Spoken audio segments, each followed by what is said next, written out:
Welcome to Simple English Learning. Welcome to 7 Common Phrasal Verbs You Need to Know. I'm your host, Professor Elena Whitaker, a dedicated English educator with more than 25 years of experience teaching students from diverse backgrounds, from lively university seminars in Oxford to interactive online sessions with learners worldwide. I've helped countless beginners unlock the mysteries of English and watched advanced speakers refine their skills to sound effortlessly natural. If you're here on YouTube because phrasal verbs feel like a tangled web, those sneaky combinations of verbs and prepositions that change meanings in unexpected ways, this episode is tailor-made for you. Today, we're demystifying 7 of the most common phrasal verbs that pop up in everyday conversations, emails, movies, and even job interviews. Mastering these will boost your confidence, make your English sound more native-like, and help you express ideas with precision. We'll break each one down with clear definitions, real-life examples, pronunciation tips, and practice exercises you can try right now.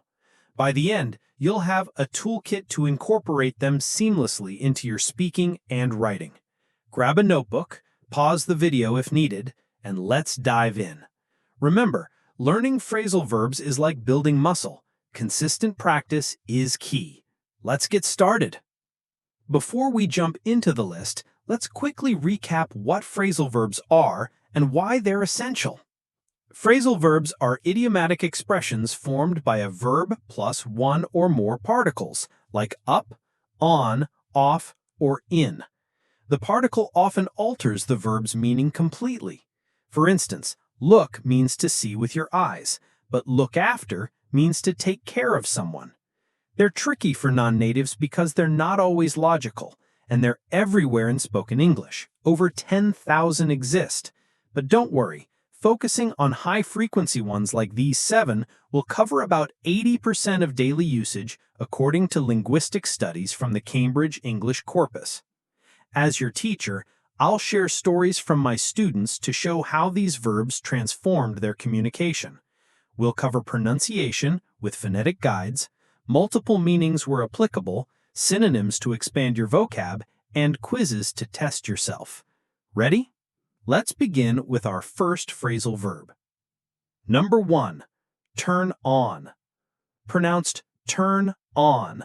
This versatile verb has a few meanings, but the most common is to start a device or machine by switching it to an active state.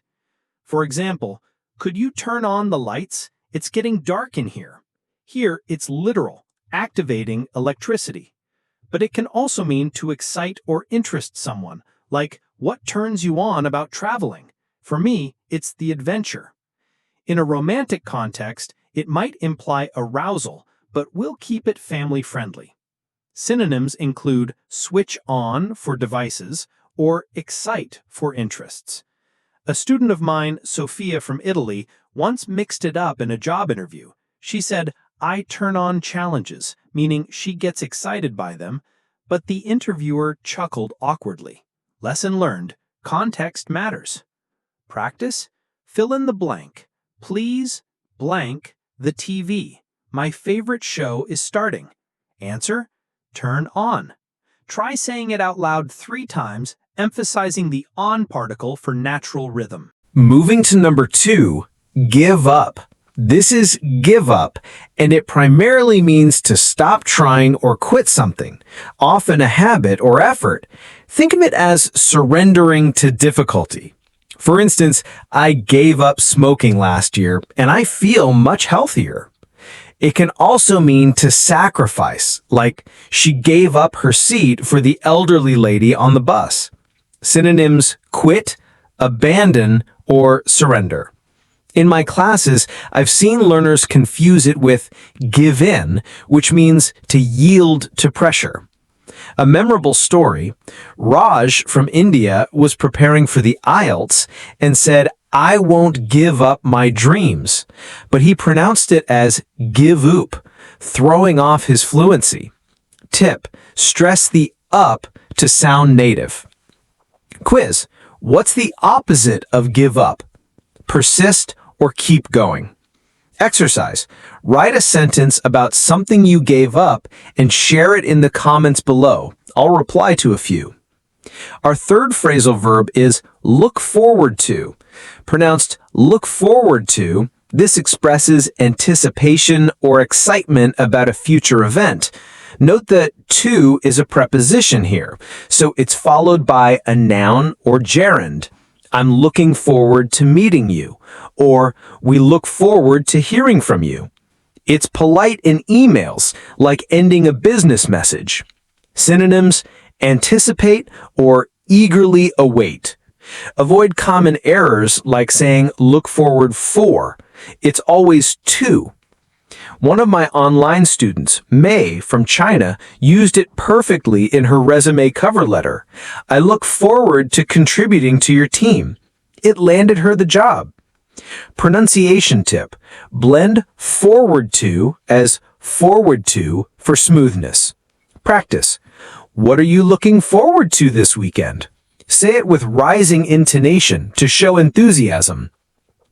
Number 4, put off. This is put off, meaning to postpone or delay something. For example, we had to put off the meeting because of the storm. It can also mean to discourage or repel, like his rude behavior put me off the idea of dating him. Synonyms: postpone or deter. Be careful, it's separable, so put the meeting off is fine, but with pronouns, it's put it off. A funny anecdote: Carlos from Mexico once said, "The smell put off me," instead of put me off, during a restaurant review.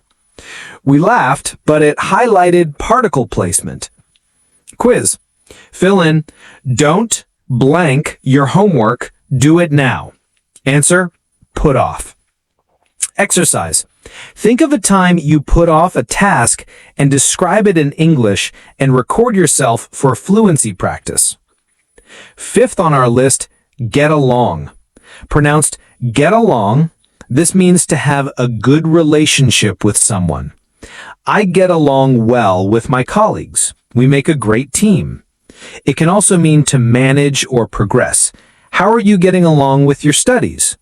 Synonyms: harmonize or cope. It's inseparable, so no object between get and along. In my experience, learners from collectivist cultures like Lan from Vietnam loved this verb for describing family dynamics, like my siblings and I get along like best friends. Tip: add adverbs like well or poorly for nuance. Practice. Do you get along with your neighbors? Try varying tones, questioning or affirmative. Number 6, break down. This is break down with multiple meanings. Primarily, it means for a machine to stop working. My car broke down on the highway. What a nightmare. It can also mean to collapse emotionally. She broke down in tears after the bad news. Or to analyze. Let's break down the problem step by step. Synonyms: malfunction, cry uncontrollably, or dissect. It's separable in some cases, like break it down. A student story. Ahmed from Egypt used it in a tech presentation. If the system breaks down, here's the backup plan. Perfect. Pronunciation. Stress down for emphasis. Quiz. What does break down barriers mean? Remove obstacles. Exercise. Describe a time something broke down. Use the verb in 2 meanings. Finally, number 7, take off. Pronounced take off, this means for a plane to leave the ground. The flight takes off at 9 a.m., don't be late. It can also mean to remove clothing. Take off your coat, it's warm inside. Or to become successful quickly. Her business really took off after the viral video. Synonyms: depart, remove, or skyrocket. Separable for objects. Take it off. One of my favorites from class. Priya from India said, "My career took off when I learned English phrasal verbs." Meta, right?